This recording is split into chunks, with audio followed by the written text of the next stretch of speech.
बिस्मिल्लाहिर्रहमानिर्रहीम। अस्सलाम वालेकुम students, welcome back. Dear students, आज के इस लेक्चर में हम प्रॉब्लम 7.32 को डिस्कस करेंगे। Consider the ordered set A which is equal to A B C D E ordered by diagram. हमारे पास एक ऑर्डर्ड सेट ए है जिस पर ऑर्डर इस डायग्राम में गिवन है कि डी और ई ए सी बी को प्रीसीड कर रहे हैं, सी डी और ई को सक्सीड कर रहा है बट ए और बी को प्रीसीड कर रहा है, एंड ए और B D C and E को सक्सीड कर रहे हैं। Find the Hasse diagram of the collection capital P of A of the predecessor sets of the elements of A.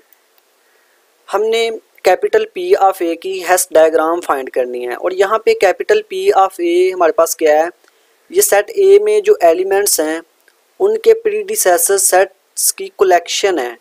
Means के सेट ए में हमारे पास अगर एक एलिमेंट ए है तो इसका जो प्रीडिसेसर सेट है उसको हम डिनोट करेंगे स्मॉल पी ऑफ ए से, और इसमें वो एलिमेंट्स आएंगे जो ए को प्रीसीड करेंगे।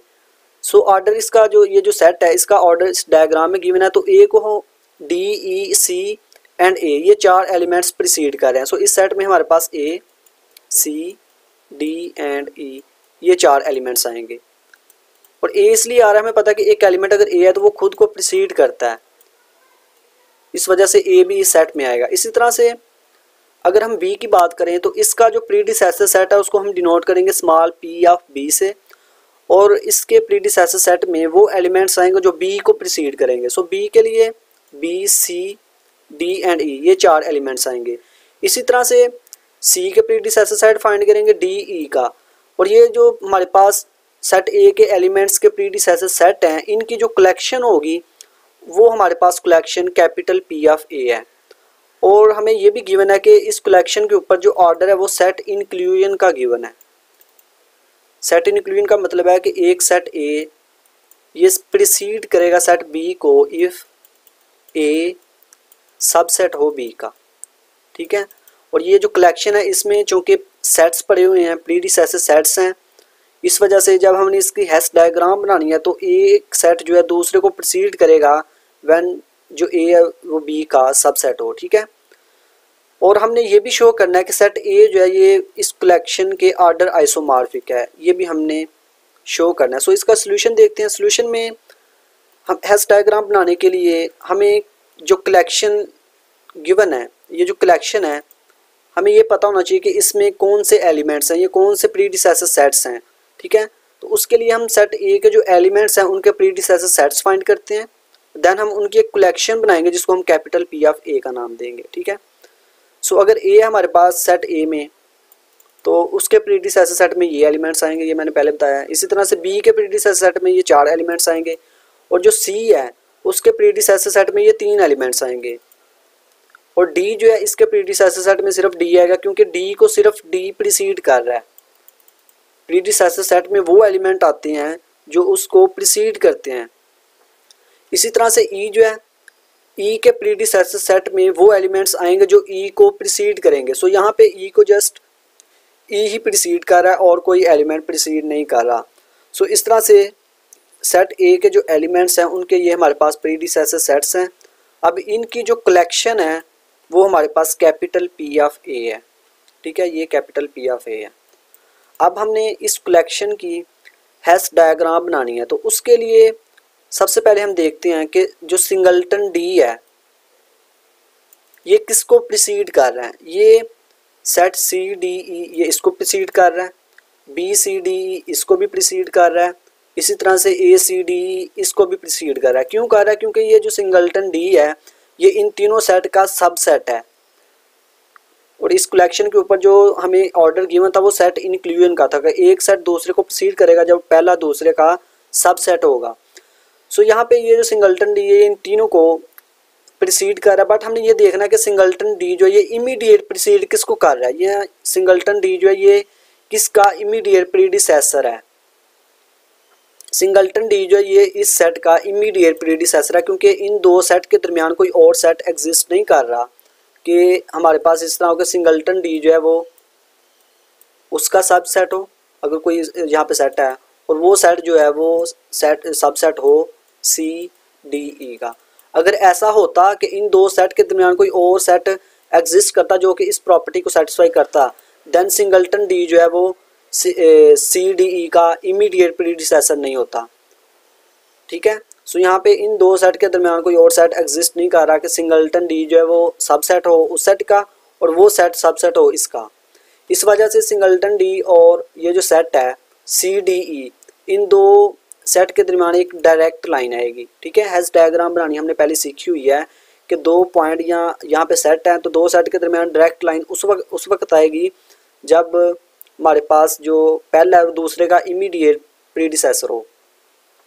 इसी तरह से सिंगलटन डी जो है वो भी इन तीनों सेट को प्रीसीड कर रहा है क्योंकि इन तीनों सेट का सबसेट है, बट सिंगलटन ई जो है ये इमीडिएट प्रीसीड करेगा इस सेट को क्योंकि इन दो के दरमियान भी कोई और सेट नहीं आ रहा। सो इन दोनों सेट के दरमियान भी एक डायरेक्ट लाइन आएगी।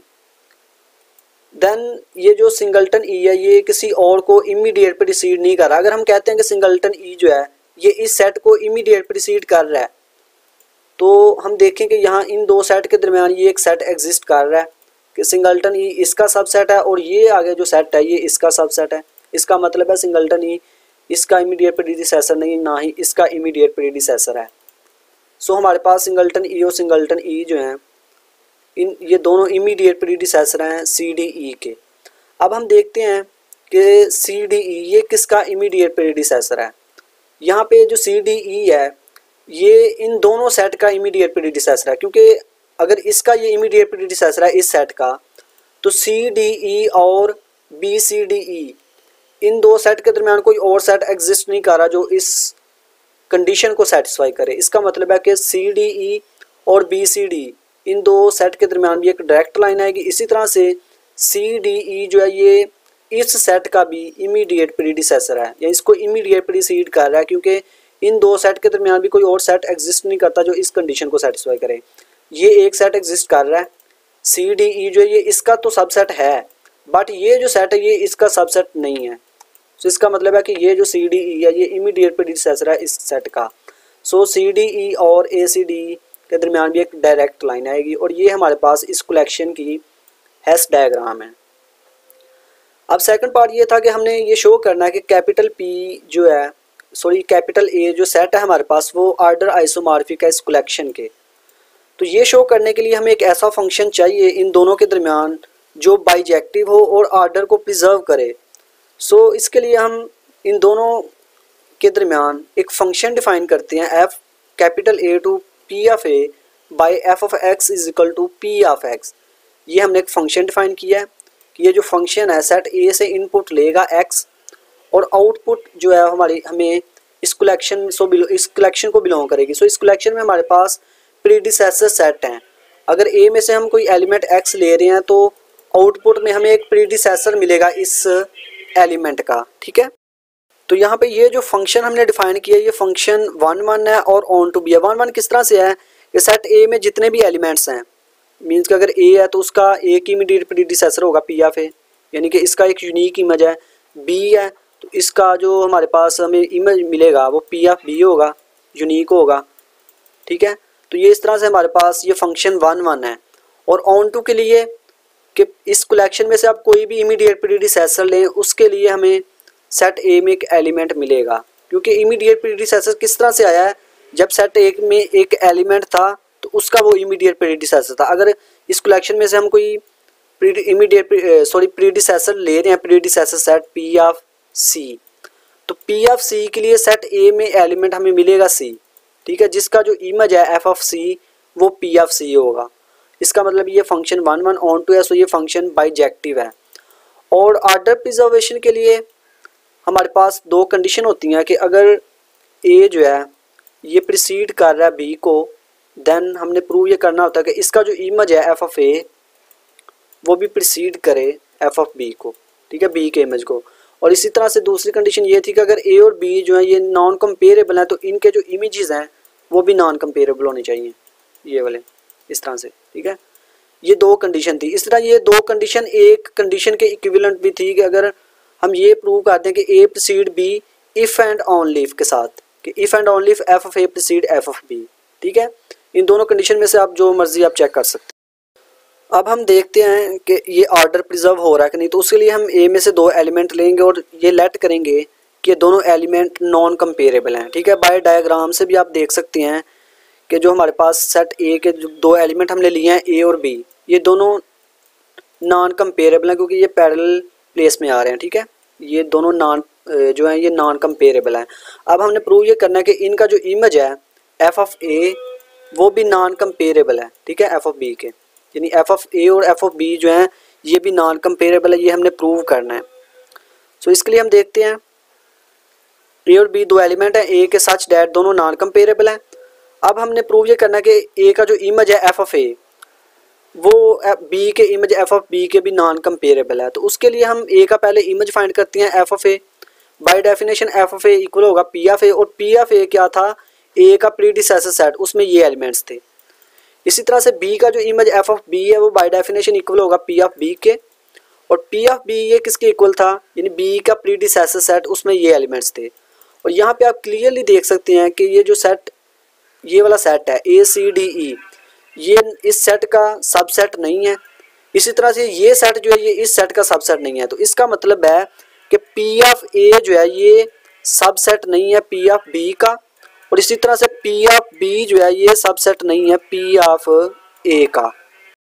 यहाँ पे पी ऑफ ए और पी ऑफ बी जो है ये दोनों सेट हैं और ये एक दूसरे का सबसेट नहीं है। इट मीन्स कि ये दोनों एक दूसरे को प्रीसीड भी नहीं करेंगे। सो हम यहाँ से लिख सकते हैं कि F of A does not precede F of B and F of B does not precede F of A. अगर ये फंक्शन जो है यानी ए का इमेज एफ ऑफ ए और बी का इमेज जो एफ ऑफ बी है ये एक दूसरे को प्रीसीड नहीं करे, इट मीन्स कि ये दोनों नॉन कंपेरेबल हैं। हेस डायग्राम से भी आप देख सकते हैं कि ए का जो इमेज एफ ऑफ ए है वो इक्वल है ए सी डी ई के, और बी का जो इमेज एफ ऑफ बी वो इक्वल है B C D E. Diagram से भी इसको देख सकते हैं कि ये जो है ये नॉन कंपेरेबल हैं। ठीक है, यहाँ से आप देख सकते हैं कि ये भी पैरेलल प्लेस में है, सो ये नॉन कंपेरेबल हैं। इसी तरह से सेकंड कंडीशन के लिए हम ये लेट करते हैं कि डी सी जो है ये ए के एलिमेंट हैं और डी जो है ये प्रीसीड कर रहा है सी। अब हमने प्रूव ये करना है कि डी का जो इमेज एफ ऑफ डी है वो प्रीसीड कर रहा है सी के इमेज एफ ऑफ सी को। तो उसके लिए डी का हम इमेज फाइंड करते हैं F of D. F of D by definition equal होगा पी ऑफ डी के, और पी ऑफ डी ये डी का प्रीडिसेसर सेट है, उसमें सिर्फ डी एलिमेंट था। एफ ऑफ सी जो है वो इक्वल है बाय डेफिनेशन पी ऑफ सी के, और पी ऑफ सी जो था ये इक्वल है सी डी ई के। और यहाँ पे आप देख सकते हैं कि जो सिंगलटन डी है वो सबसेट है सी डी ई का, मीन्स के एफ ऑफ डी जो है ये प्रीसीड करेगा एफ ऑफ सी को। तो हमने डी प्रीसीड लिया था सी को, यानी डी प्रीसीड कर रहा था सी को, तो हमने ये देखा कि एफ ऑफ डी जो है ये डी का इमेज वो प्रीसीड कर रहा है सी के इमेज को। तो यहाँ पे ये दोनों कंडीशन सेटिस्फाई हो रही हैं। इसका मतलब ये जो मैपिंग है, हमने जो मैपिंग डिफाइन की थी F A to P of A, ये मैपिंग बाइजेक्टिव है और ऑर्डर को भी प्रिजर्व कर रही है। सो इट मीन्स कि ये जो सेट ए है ये ऑर्डर आइसोमॉर्फिक होगा कैपिटल पी ऑफ ए के, और यही हमने प्रूव करना था। सो स्टूडेंट्स, आई होप कि आपको इस लेक्चर की समझ आई होगी। अल्लाह हाफिज़।